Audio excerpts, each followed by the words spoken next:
Urgent. Washington is about to revolutionize the NFL with 3 moves that have the entire league on alert. A secret rugby athlete who could destroy the Eagles' tush push. A controversial receiver with golden hands that all the experts are underestimating.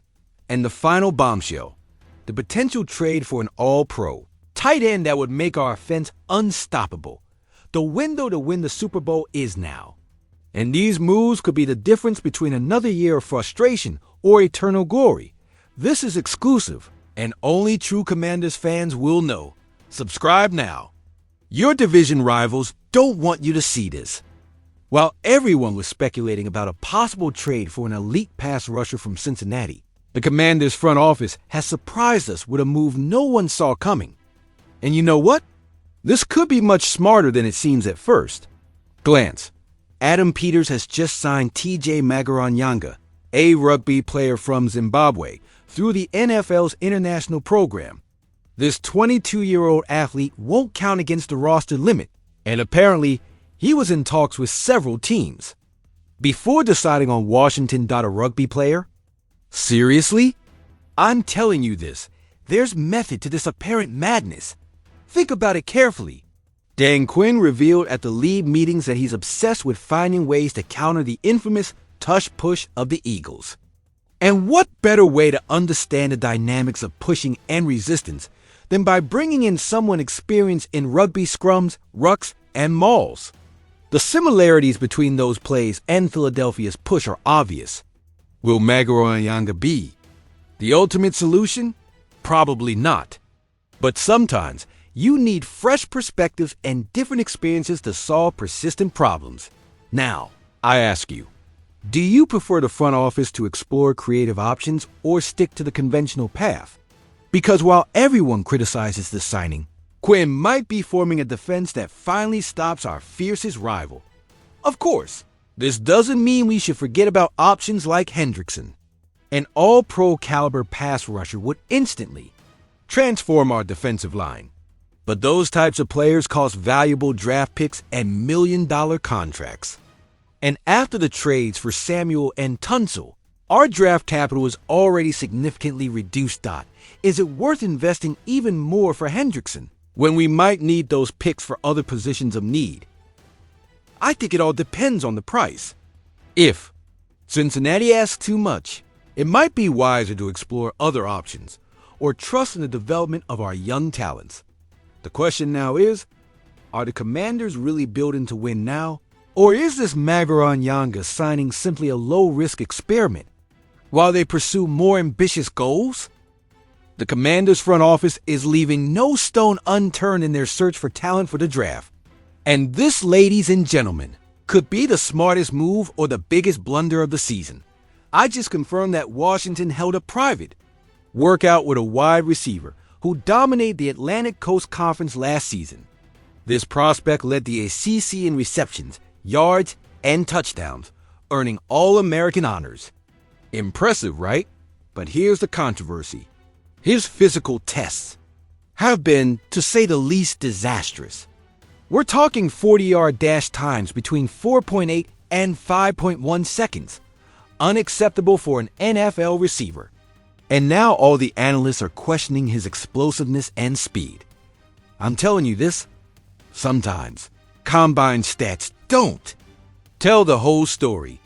Xavier Restrepo might not be the most explosive athlete, but his route running, hands, and body control are exceptional.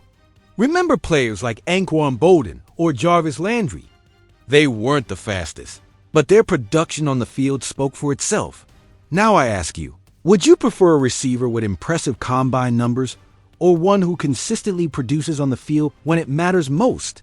Of course, there's the debate about whether we really need another slot receiver. We already have Luke McCaffrey, who reflects many of Restrepo's qualities.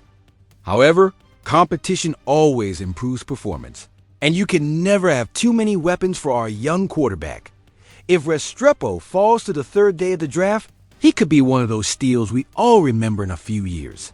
A receiver who dominates routes, blocks effectively, and has reliable hands can be invaluable on 3rd down and in the red zone. The question we need to ask ourselves is it worth investing a pick in a player with evident athletic limitations? Or should we focus on prospects with greater physical potential? Get ready for what could be the most shocking move for our offense. While everyone is celebrating the return of our reliable veteran tight end with a one-year contract, the front office might have much bigger plans for this position. According to sources close to the organization, the Commanders might be interested in acquiring one of the best tight ends in the league right now. We're talking about an all-pro player who has been crucial to the attack of one of our divisional rivals. Mark Andrews from the Ravens could be on Washington's radar, and the implications would be monumental. Imagine an attack with McLaurin, Samuel, and now two elite tight ends. What defense could contain so many weapons?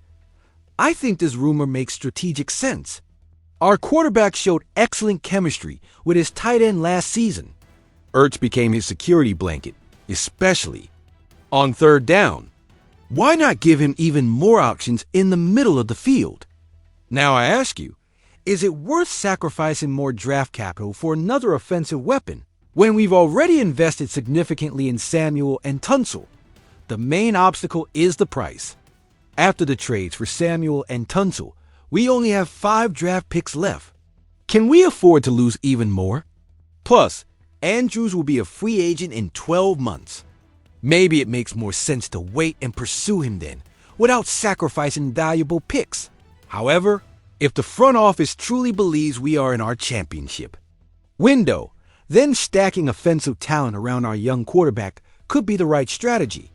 A duo of elite tight ends will create nightmares for any defensive coordinator in the league. The crucial question is, are we really one piece away from the Super Bowl, or do we have more pressing needs that should be addressed first? This is your moment, Commanders Nation. The moves we're seeing could completely transform the future of our franchise. Do you support defensive innovation with Magaran Yanga, or do you prefer going all in with Hendrickson? Would you trust a receiver like Restrepo despite his physical limitations? Do you think we need Mark Andrews when we already have Ertz? Your opinion is vital to this community. Leave your comment below and share your analysis. If you enjoyed this exclusive coverage, make sure to give it a like and, most importantly, subscribe to the channel so you don't miss any details about the Washington Commanders. Because this is more than a team. It's a family. And every decision they make affects our entire community of fans. We need your voice, your passion, and your loyalty as we go through this season together. And remember, hail to the Redskins.